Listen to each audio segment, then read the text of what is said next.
Excerpts from a book, AIA Guide to Newport, by Ron J. Honorato. Washington Square. Washington Square is a good starting point for getting a sense of Newport's history and architecture.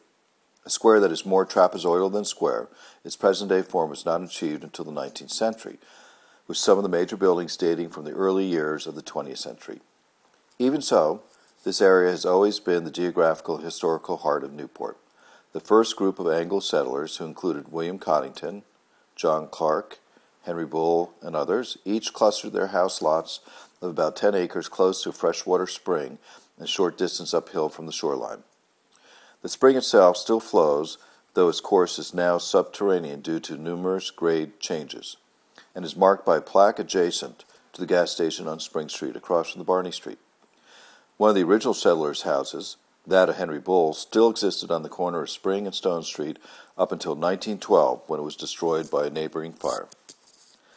While most of the other architectural artifacts of the first settlement town are gone, what remains are a few street names: Coddington, Bull, Clark, and the street layout.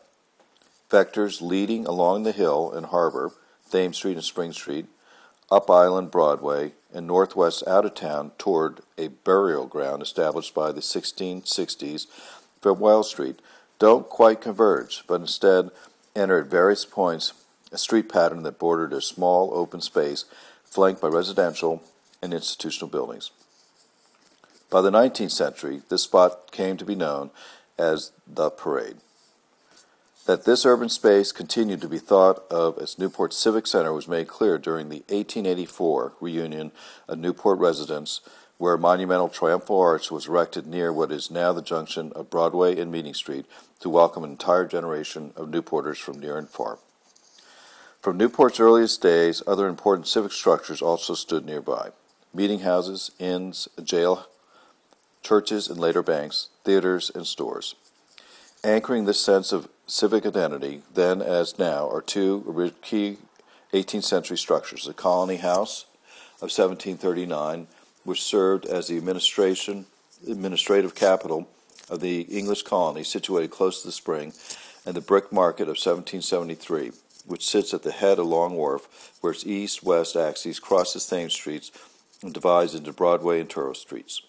Such economic and commercial activity around the square and along the neighboring streets reflected Newport's vitality and its role as an important East Coast port city, a center of trade and artisanal production. Taken together with the nearby residential structures, it all affirmed Newport as a self-sufficient, thriving 17th and 18th century town. Although some of this centrality has been lost, Washington Square and its environs still look and feel like a town center.